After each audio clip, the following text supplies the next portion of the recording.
नमस्कार साथियों, मैं भूपेंद्र कुमार बसंत। स्वागत है आपका आपके अपने YouTube channel the Basant classes में। तो आज हम सब चर्चा करेंगे 17 मई 2020 के करंट अफेयर्स के जितने भी इम्पोर्टेंट क्वेश्चन बन सकते हैं उनके ऊपर। और अभी तक यदि आपने इस चैनल को सब्सक्राइब नहीं किया तो सब्सक्राइब कर ले और बेल आइकन को प्रेस नहीं किया तो प्रेस कर ले, ताकि आपको सारी नोटिफिकेशंस मिलती रहे। और यदि आप इन करंट अफेयर्स के प्रश्नों की PDF प्राप्त करना चाहते हैं तो आप हमारे टेलीग्राम चैनल पर जाकर प्राप्त कर सकते हैं। टेलीग्राम चैनल का लिंक मैंने डिस्क्रिप्शन बॉक्स में दे रखा है। ठीक है, चलिए शुरू करते हैं आज के प्रश्नों को। आज का पहला प्रश्न रहेगा अपने कि हाल ही में IMF यानी कि इंटरनेशनल मॉनेटरी फंड ने 2020-21 के लिए भारत की GDP ग्रोथ को कितना रहने का अनुमान लगाया है। तो भारत की GDP ग्रोथ 1.9% रहने का अनुमान लगाया है IMF ने। अब GDP क्या है? तो GDP यानी कि ग्रोस डोमेस्टिक प्रोडक्ट, सकल घरेलू उत्पाद। ये ग्रोस डोमेस्टिक प्रोडक्ट है किसी भी देश की मतलब अर्थव्यवस्था को मापने का सूचक है। सकल घरेलू उत्पाद क्या है कि किसी निश्चित चालू वर्ष में किसी राष्ट्र द्वारा उत्पादित समस्त वस्तुओं व सेवाओं के कुल मूल्य को क्या कहते हैं? GDP कहते हैं, यानी कि सकल घरेलू उत्पाद। अब बात करें IMF की फुल फॉर्म होती है इंटरनेशनल मॉनेटरी फंड, यानी कि अंतर्राष्ट्रीय मुद्रा कोष। इसकी स्थापना IMF की स्थापना कब हुई थी? तो 27 दिसंबर 1945 को IMF की स्थापना हुई थी। वर्तमान में IMF का मुख्यालय कहाँ पे है? वाशिंगटन DC में वर्तमान में मुख्यालय, जो कि USA में है।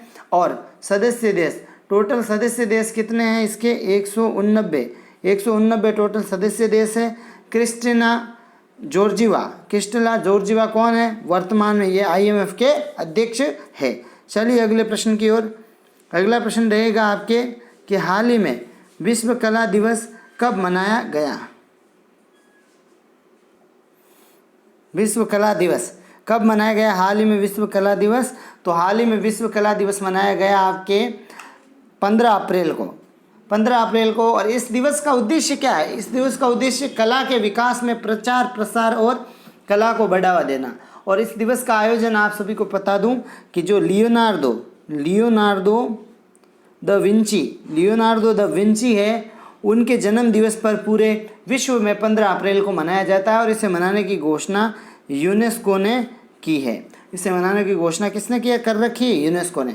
अब बात करें यूनेस्को की, तो यूनेस्को यानी कि यूनेस्को की फुल फॉर्म रहेगी आपकी united nations educational scientific and cultural organisation. U for united, N for nations, E for educational, S for scientific and C for cultural organisation, यानी कि united nation educational scientific and cultural organisation, या फिर हिंदी में कहें इसको तो संयुक्त राष्ट्र शैक्षिक, वैज्ञानिक एवं सांस्कृतिक संगठन। स्थापना कब हुई थी यूनेस्को की? यूनेस्को की स्थापना 4 नवंबर 1946 को हुई थी। और यूनेस्को का वर्तमान में मुख्यालय कहाँ पे है? पेरिस में। यूनेस्को का वर्तमान में मुख्यालय पेरिस में, फ्रांस में है। और आंद्रे अजेलो वर्तमान में यूनेस्को के क्या है? अध्यक्ष है। चलिए अगले प्रश्न की ओर। अगला प्रश्न रहेगा आपके कि किसने कोरोना वायरस नमूनों को इकट्ठा करने के लिए कोवसाक कियोस्क विकसित किया है? तो इसका उत्तर रहेगा आपके DRDO ने कोविड-19 नमूना संग्रह करने के लिए कोवसाक ये कियोस्क विकसित किया है। और इस कियोस्क देश में कोरोना वायरस को निपटने में मदद होगी। DRDO के अधीन आने वाली रक्षा अनुसंधान एवं विकास प्रयोगशाला, जो कि क्या है? DRDL, defence research and development laboratory, Hyderabad के डॉक्टरों के परामर्श से विकसित किया गया है। अब बात करें DRDO की, तो DRDO यानी कि defence research and development organisation, यानी कि रक्षा अनुसंधान एवं विकास संगठन। DRDO की स्थापना कब हुई? DRDO की स्थापना 1958 में। वर्तमान में DRDO का मुख्यालय कहाँ पे है? नई दिल्ली में। और वर्तमान में DRDO के अध्यक्ष कौन है? जी सतीश रेड्डी वर्तमान में DRDO के अध्यक्ष है। चलिए अगले प्रश्न की ओर।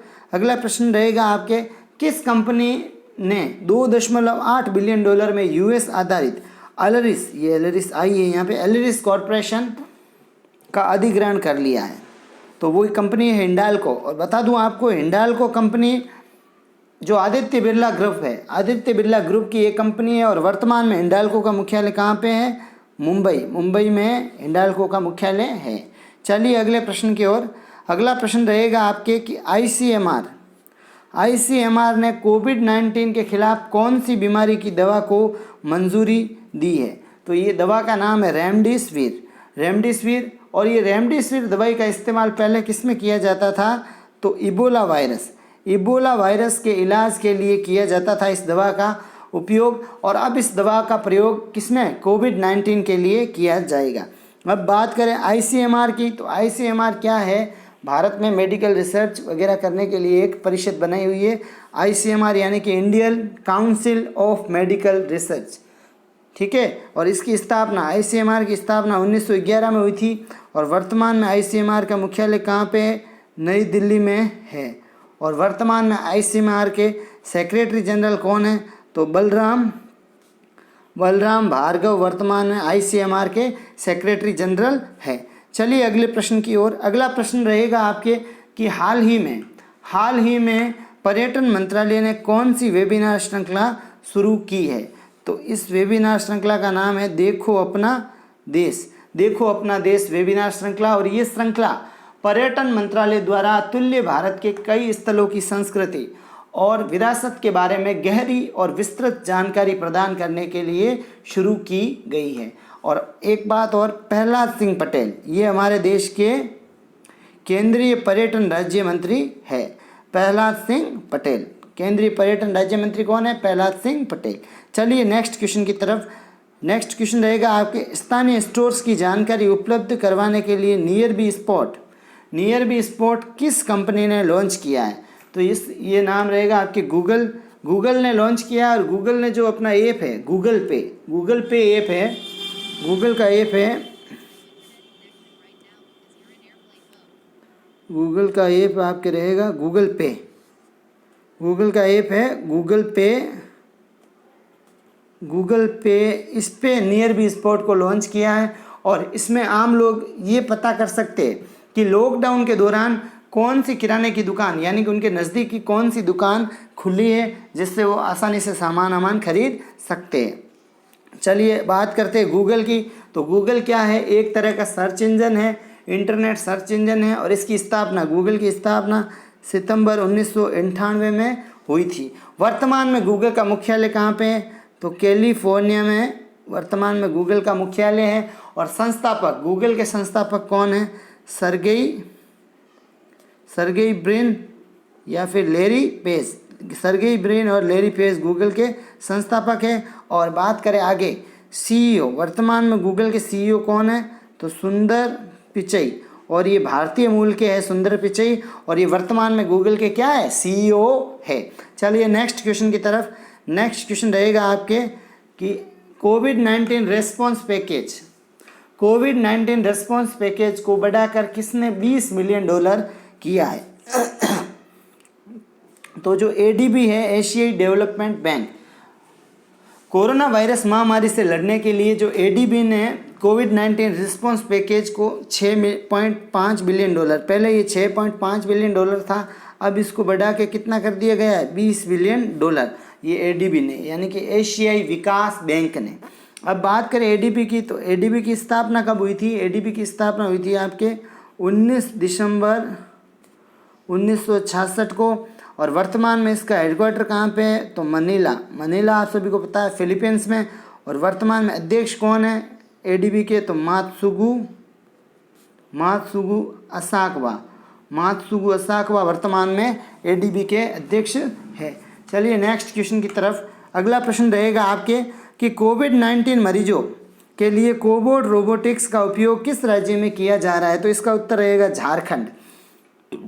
झारखंड के अस्पतालों में मानव संपर्क के बिना कोविड-19 मरीजों को भोजन, दवा दिए जाने के लिए कोबोट रोबोट का इस्तेमाल किया जा रहा है। और किस राज्य, और ये जैसे ये रोबोट मतलब बिना मानव संपर्क के बिना काम कर लेगा और इससे को रोग फैलने में कमी आएगी, इसलिए झारखंड राज्य सरकार ने ये फैसला लिया है। अब बात करते हैं झारखंड की। तो झारखंड की स्थापना आप सभी को पता होनी चाहिए कि 15 नवंबर 2000 को हुई थी और झारखंड की वर्तमान में राजधानी रांची। झारखंड की वर्तमान में मुख्यमंत्री कौन है? हेमंत सोरेन। हेमंत सोरेन किस पार्टी से आते हैं? तो हेमंत सोरेन आते हैं झामुमो यानी कि झारखंड मुक्ति मोर्चा से। और वर्तमान में झारखंड के गवर्नर कौन है? द्रौपदी मुर्मू वर्तमान में झारखंड के गवर्नर है। चलिए अगले प्रश्न की ओर। अगला प्रश्न रहेगा आपके, किस राज्य में 8000 गांव में डोर टू डोर स्क्रीनिंग शुरू करने की घोषणा की है? तो वो कौन सा राज्य है जिसमें 8000 गांवों में डोर टू डोर स्क्रीनिंग की जाएगी? तो ये उसका उत्तर रहेगा आपके बिहार। बिहार राज्य में डोर टू डोर स्क्रीनिंग की जाएगी और इसका उद्देश्य क्या है? विदेश से आए लोगों, सीधे घर जाने वाले लोगों का कोरोना वायरस टेस्ट किया जाएगा और कोरोना संक्रमण की स्क्रीनिंग कराने वाला बिहार देश का पहला राज्य है। बिहार राज्य की बात करें तो बिहार की स्थापना 22 मार्च 1912 में हुई थी और बिहार की राजधानी पटना। बिहार के वर्तमान में मुख्यमंत्री कौन है? नीतीश कुमार। नीतीश कुमार किस पार्टी से आते हैं? तो नीतीश कुमार आते हैं जनता दल पार्टी से। और वर्तमान में बिहार के गवर्नर कौन है? फागू चौहान। फागू चौहान वर्तमान में बिहार के गवर्नर है। ये हो गई बिहार के बारे में थोड़ी सी जानकारी। चलिए नेक्स्ट प्रश्न की ओर। अगला प्रश्न रहेगा आपने, किस देश ने कोविड-19 के इलाज के लिए 2 वैक्सीन के मानव परीक्षण को मंजूरी दी है? तो इसका उत्तर रहेगा चाइना। इस वैक्सीन का इस्तेमाल इंस्टीट्यूट ऑफ बायोलॉजिकल प्रोडक्ट्स ने किया है। बात करें चीन की, तो चीन एशिया महाद्वीप में स्थित एक देश है जो कि भारत का पड़ोसी देश भी है। और जो चीन और भारत के बीच में जो लाइन है उसको किस नाम से जाना जाता है? मैकमोहन रेखा। मैकमोहन रेखा या मैकमोहन लाइन। और चीन की सबसे लंबी नदी जो कि यांगत्से, और वो एशिया की सबसे लंबी नदी भी है और इसकी लंबाई है 6300 किलोमीटर। चीन की बात करें तो चीन जनसंख्या की दृष्टि से विश्व में पहले स्थान पे है और दूसरे पे अपना देश भारत। राजधानी की बात करें, चीन की राजधानी बीजिंग। चीन की राजधानी बीजिंग। चीन में जो मुद्रा चलती है वो है रेनमिनबी यानी कि युयान, वहाँ पे इसको युयान भी कहते हैं। और चीन के वर्तमान में राष्ट्रपति कौन है? शी जिनपिंग वर्तमान में चाइना के राष्ट्रपति है। ये तो हो गया आज के अपने करंट अफेयर्स के सारे इंपॉर्टेंट क्वेश्चन। और हमेशा मैं प्रश्न के वीडियो के अंत में आपको एक प्रश्न पूछता हूं जिसका उत्तर आपको कमेंट बॉक्स में देना होता है। तो कल का प्रश्न क्या था आपने कि हाल ही में जो साईं गुंडेवार का निधन हुआ, उनका संबंध किस क्षेत्र से था? तो वो एक एक्टिंग से संबंधित थे, यानी कि वो क्या थे? अभिनेता थे। आज का प्रश्न अपने रहेगा जिसका उत्तर आपको कमेंट बॉक्स में देना है सभी को। आज का प्रश्न क्या रहेगा कि कोविड-19 की वजह से 2020 साइकिल रेस टूर्नामेंट को किस देश ने स्थगित कर दिया है? तो इनमें से आपको बताना है कि किस देश ने ये टूर्नामेंट स्थगित कर दिया है। आप वीडियो को लाइक और शेयर करें और इस चैनल को आपने अभी तक सब्सक्राइब नहीं किया तो सब्सक्राइब करें। और आप हमारे फेसबुक पेज, टेलीग्राम चैनल और इंस्टा आईडी को भी फॉलो कर सकते हैं। मिलते हैं कल सुबह फिर एक नई वीडियो के साथ। जय हिंद, जय भारत।